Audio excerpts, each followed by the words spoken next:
Girdėjote Viešpaties žodį.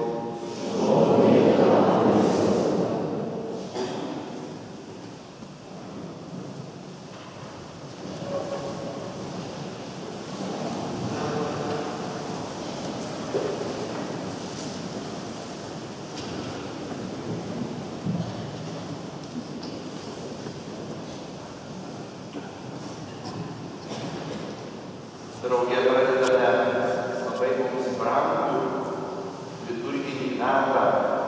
Šiandien naujai liturginiai metai. Ir be abejo, kad naujuosius metus mes švenčiame su dideliu džiaugsmu. Tai dar vienas Viešpaties mums padovanotas laikas. Pats žodis adventas reiškia atėjimą. Šis atėjimas Biblijoje turi labai daug įvairių prasmių. Pirmiausiai, prieš maždaug 2000 metų Jėzus, Dievo Sūnus, atėjo į mūsų pasaulį, atėjo atskleisti dangiškojo Dievo veidą.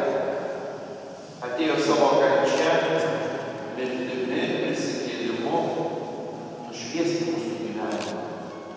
Būti drauge su mumis mūsų gyvenime. Jėzus ateina kiekvieną kartą, kada mes su juo susitinkame mišių metu, švęsdami sakramentus, skaitydami Dievo žodį, melsdamiesi, darydami gerą kitiems, gyvendami Evangeliją. Bet advento liturginis metas, kuris kartu mus sujungia į vieną didelę tikinčiųjų šeimą, turi labai vieną įskirtinį tikslą – padėti mums pasiruošti, priimti ateinantį Jėzų.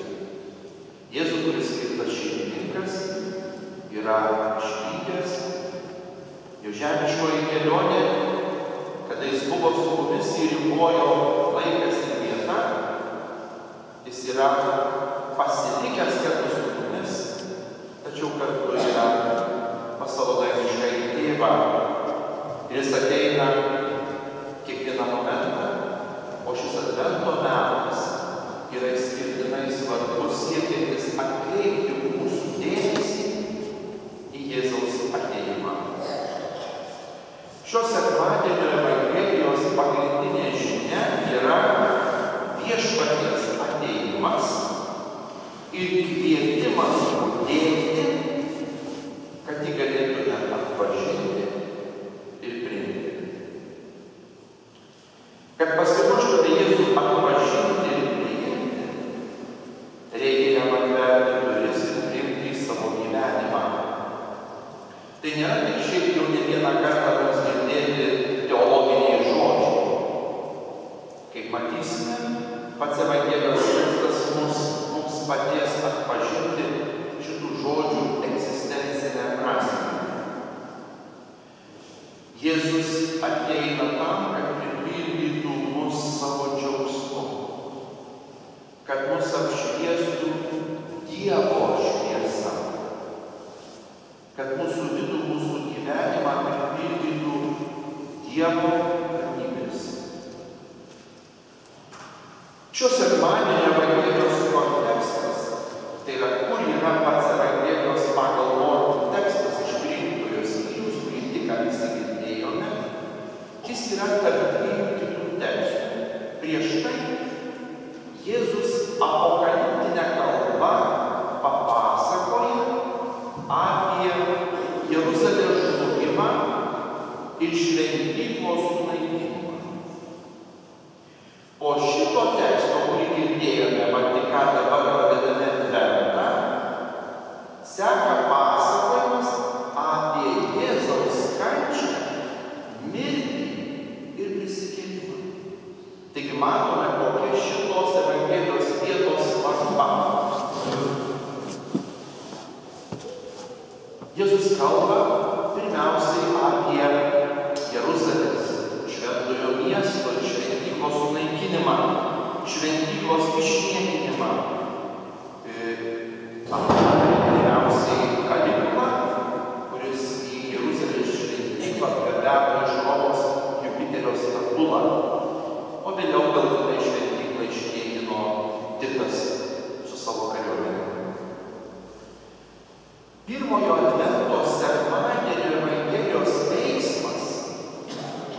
vyksta naktį.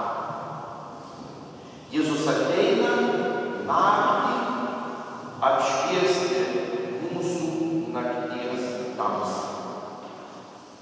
Šio sekmadienio vyksmas labai iškalbingas. Per budėjimą Jėzus ateina gyvenimo naktį. Jėzus kalba apie momentą ir jo svarbą, kai jis ateina išsklaidyti tamsą ir mus apšviesti savo dievišką šviesą. Evangelijoje daug kartų yra pabrėžiamas budėjimas. Budėkite. Tad įsakau jums, budėkite.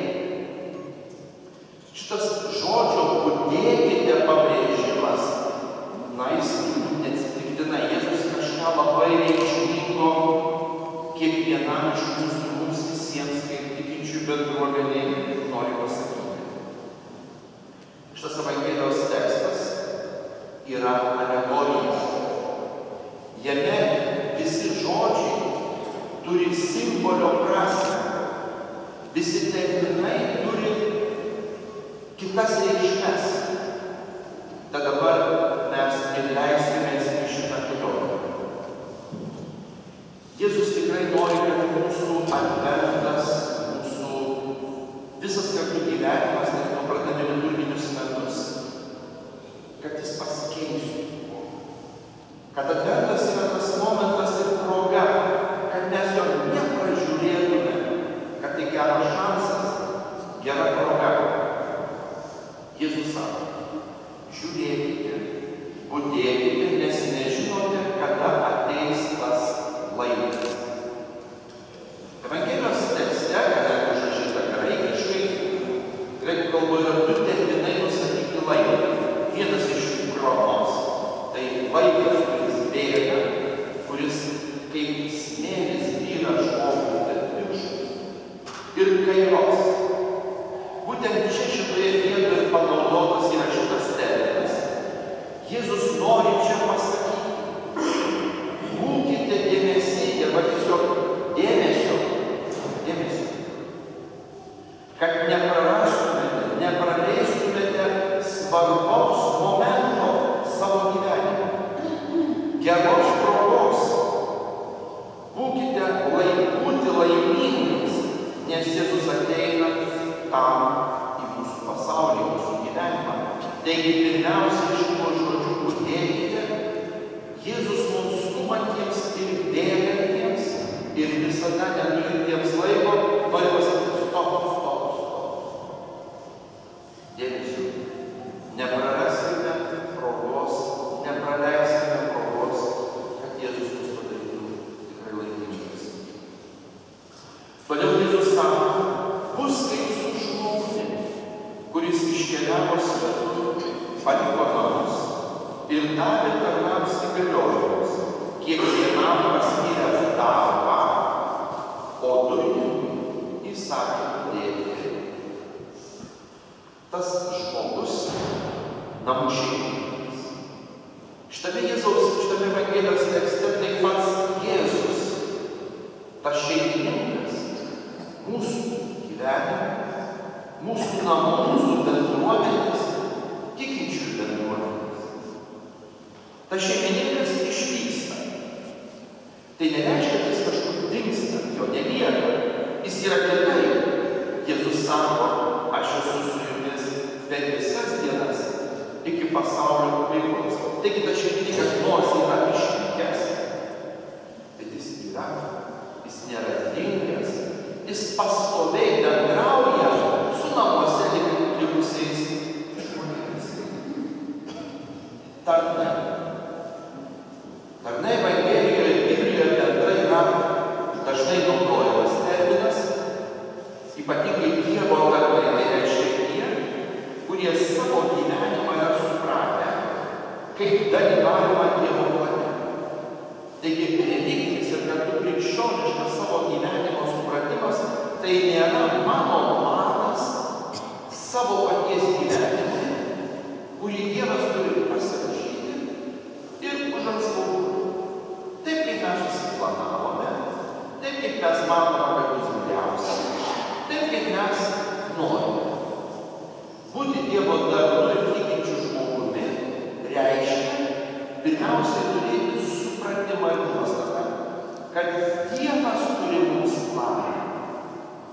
kad Dievas turi mūsų gyvenimui gerą planą.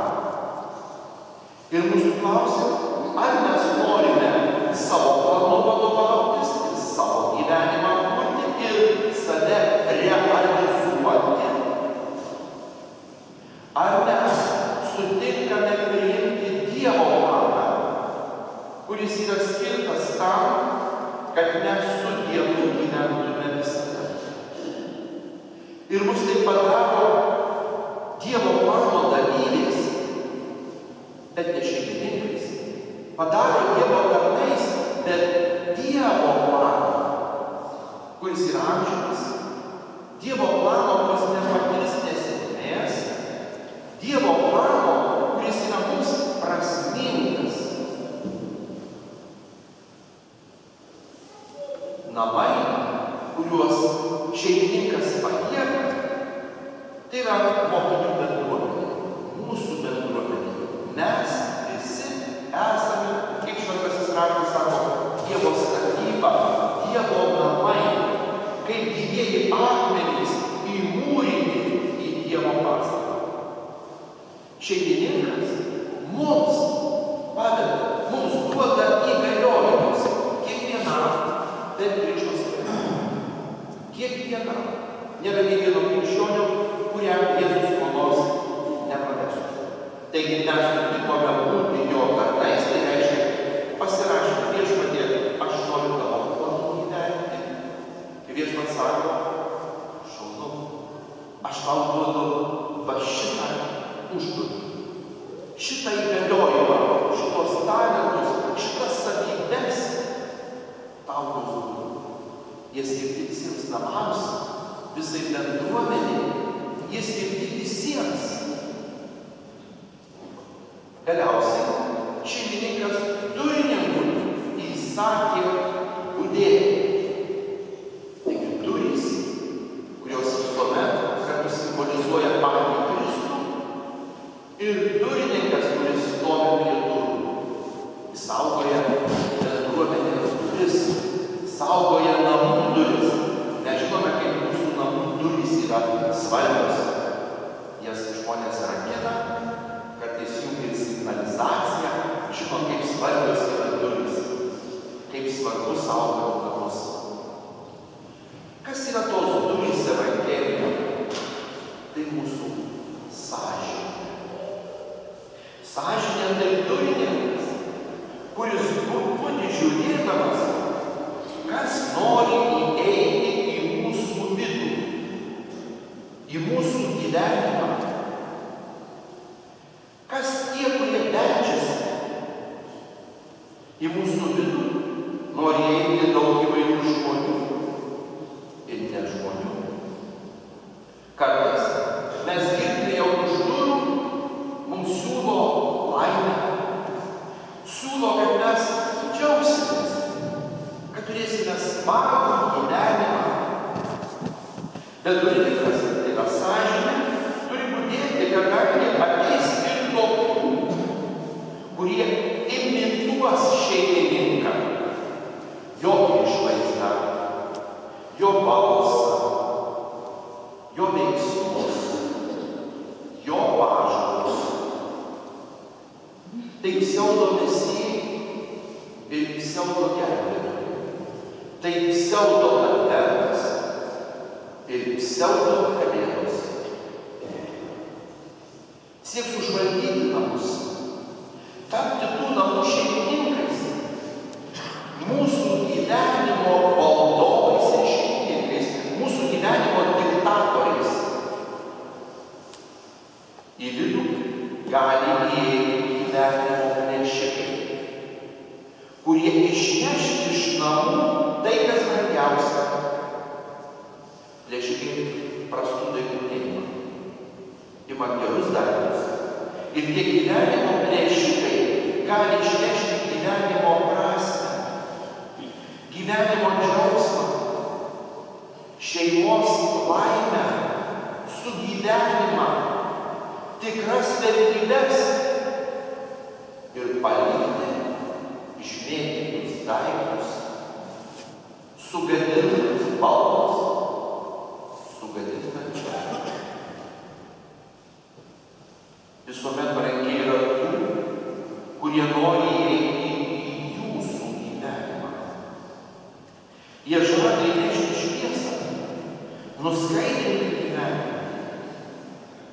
kurie neša, atrodo, tau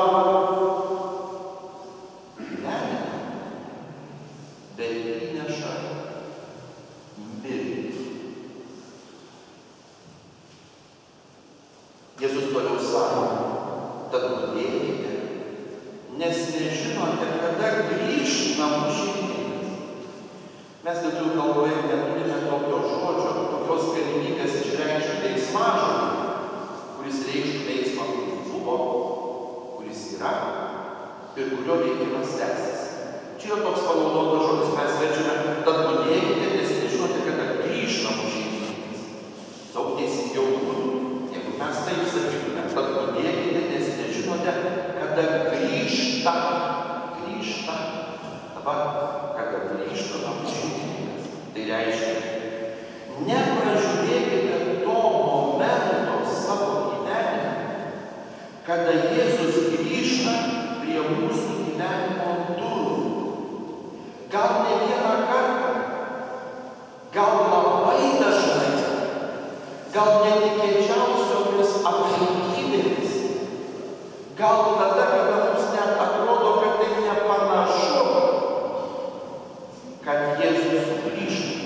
Šituo momentu, gal įsivaizduojate jo grįžimą labai kažkur iškilmingą ir labai gerų laikų. Todėl Evangelija labai iškilmingai sako, kad šeimininkas grįžta, gali grįžti ar vakare, ar vidurnaktį, ar giedant greičiausiai. 3 momentai. Vakaras, nes kaip žinia, semitų pasaulyje diena prasideda vakare ir visa naktis suskirstyta į 4 laikotarpius. Tačiau mes turime tik 3. Kažkodėl. Graikų romėnų pasaulyje naktis buvo dalinama į 4 laikotarpius. Taigi pagal karių budėjimo sargybos metą. Biblijoje yra taip pat nakties 4 laikotarpiai. Pirmoji naktis, kuria ypatingai išsiskleidžia ir pasakoja Tabu, tai yra labai graži poema judėjų, kuri labiau išplečia paaiškina išėjimo knygą. Ir tokia Tabume pirmoji naktis yra sukūrimo naktis. Tebūnie šviesa ir atsirado šviesa. Tai pasaulio sukūrimo prašymas. Viešpats išsklaido pirmąją naktį, išsklaido pirmosios nakties tamsą, sukurdamas šviesą. Antroji naktis, tai jau garbaus amžiaus sulaukęs Abraomas ir Sara, ir viešpats įsiveda Abraomą, neturintį jau vilties, kad susilauks palikuonių, kad susilauks vaikų, neturi vilties, neturės šeimos. Viešpats įsiveda Abraomą iš jo palapinės tamsę, labai tamsią naktį ir rodo į žvaigždes ir sako, tavo palikuonys bus tokie skaitlingi kaip dangaus žvaigždės.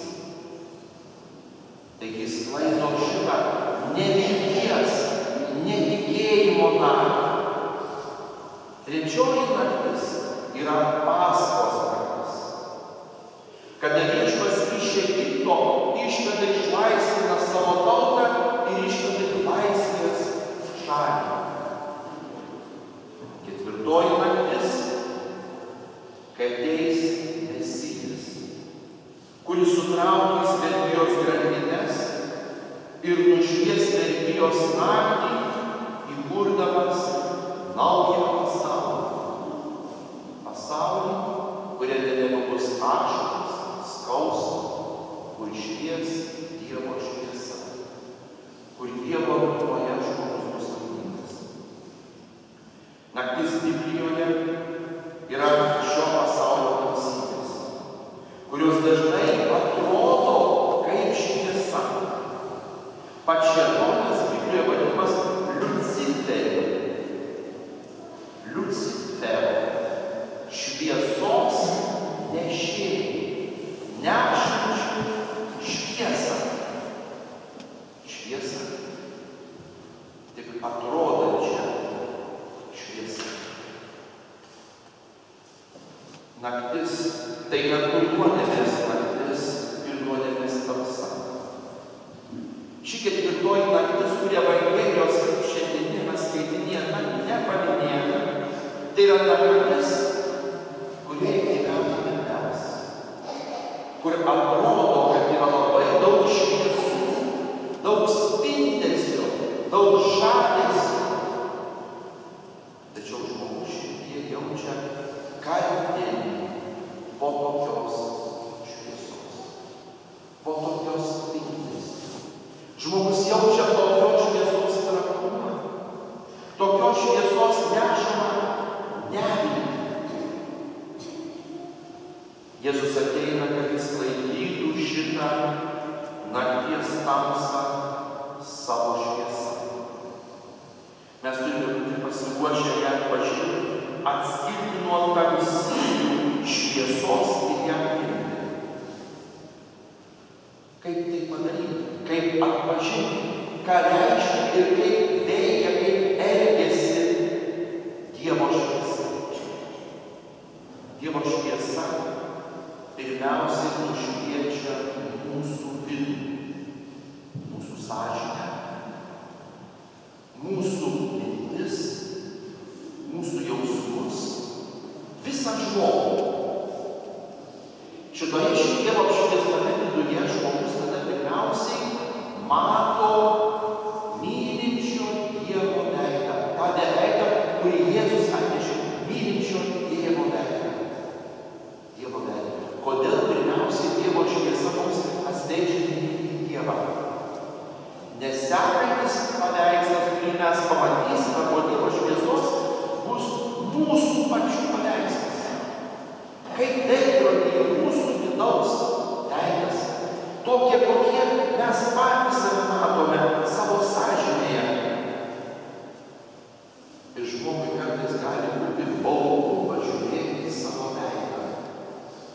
Galima paslėpti nuo kitų, bet pažiūrėti į save žmogui gali pridurti drąsos. Ir todėl Dievo šviesa parodo Dievo veidą, kuris yra gailestingojo viešpaties veidas. Mylinčio mus. Kiekvieną prieš parodant mūsų pačių veidą. Po to viešpats parodo mūsų veidą. Kad mes į savo veidą, matydami jame nuodėmės ir žmogišką trapumą, žiūrėtume į savo veidą Dievo meilės žvilgsniu, Dievo gailestingumo žvilgsniu. Kad mes nemėgintume ir nepažemintume savęs, kad mes save mylėtume ne dėl to, kad mes esame geri ar numotume rankas į savo silpnybes, bet dėl to, kad Dievas mus myli. Besąlygiškai.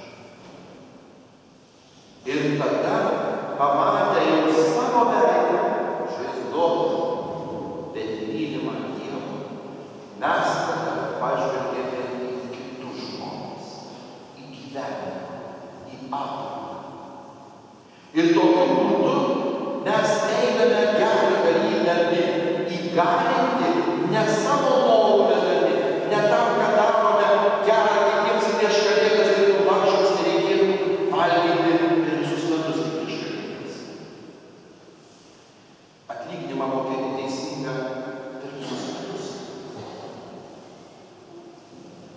Atneša tą šviesą, kad mes savo sąžinę nurodėtume, kokie geri esame, kad kitus mylime. Bet dėl to, kad Dievas mus ir mes taip negalime. Va čia ta Dievo šviesa, kuri yra keičianti iš esmės, bet neleidžianti imituoti. Tai tikroji Dievo išgelbėjimo žinia. O kaip su tamsa?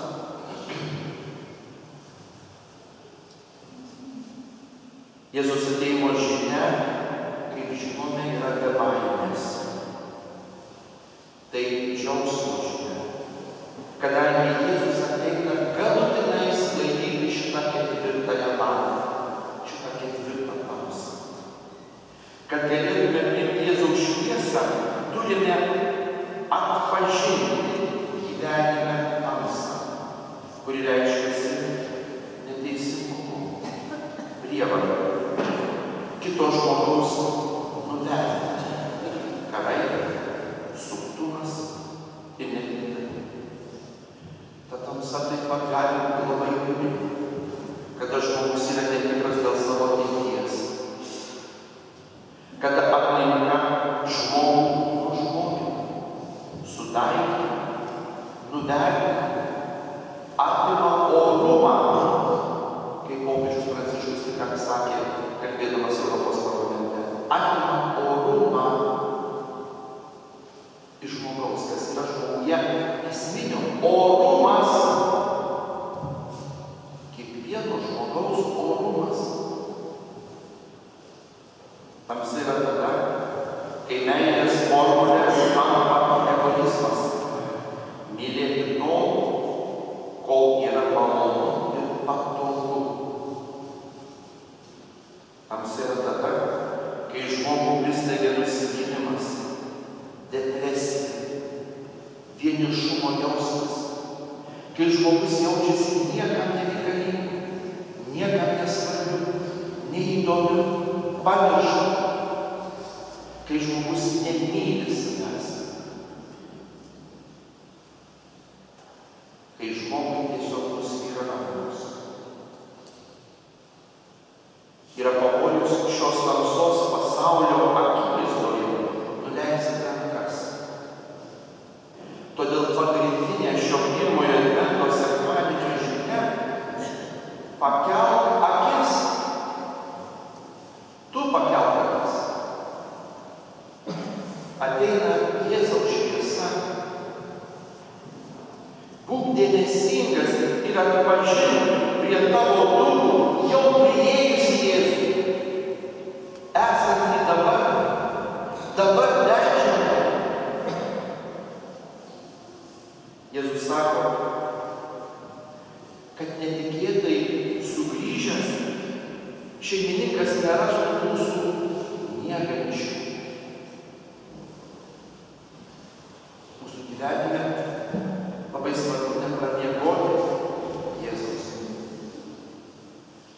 Gera sąžinė visuomet neleis mūsų skųsti. Gera sąžinė sakys, kad Jėzaus šviesa įprasmina visą, ką tu darai. Gera sąžinė atpažins visus pseudo mesijus ir pseudo šviesos nešėjus. Durininkų, mūsų sąžinė yra labai daug iššūkių. Durininkui gali nusibosti budėti. Gali durininkas užsiimti daugybę kitų užsiėmimų, kurie neskirti. Neskirti sąžinė. Sąžinė, durininkas gali užmigti. Jį gali paveikti, jį norės paveikti visas veiksmas, kuris vyksta už durų. Ta visa aplinka, viešoji nuomonė, kurią formuoja ir televizija, ir internetas, viešoji aplinka. Masinės kultūros stereotipai ne šiaip mandagiai pastuksens į jūsų gyvenimus, į sąžinę. Masinės kultūros stereotipai duris daužo, grasina įsilaužo, durininką vadina cinikus, tamsu, gyvenančių viduramžiais. Nori, kad durininkas mūsų būtų kažkuo kitų pusėtas ir nepastebėtų, kada ateis viešpats. Toks pabrėžtinas paraginimas durininkui budėti išskiria mūsų geros sąžinės svarbą. Dėl mūsų pačių pirmiausia. Sąžiniai durininkui reikalingas kontaktas. kontakto su išvykusiu šeimininku, durininkas sąžinė turi pasiskambinti, pasitikrinti, pasakyti išvykusiam šeimininkui, čia prie durų kažkas taip ir mandagiai, nelabai mandagiai beldžiasi, ir siūlo tą, ar čia viešpatie neturi. Parašyti, kas nuo karto žinutę, pasikalbėti, pasitikrinti, ar tikrai čia skamba šeimininko balsas, kad nebūtų tie kaip telefoniniai sukčiai. Pasitikrinti, ar tikrai šeimininkas. Tas pokalbis su šeimininku yra mūsų malda. Dievas, esame žinutė, Jėzus. Tai mūsų elektroninis laiškas. Viešpatie, čia tavo žodžiai. Tai mūsų malda, kuri būtina, kad mūsų sąžinės neužmigdytų ir nepaveiktų. Brangieji, Viešpats nori viskas ateiti į mūsų gyvenimą. Ypatingai mūsų darbą. Nori ateiti į mūsų gyvenimą, kad adventas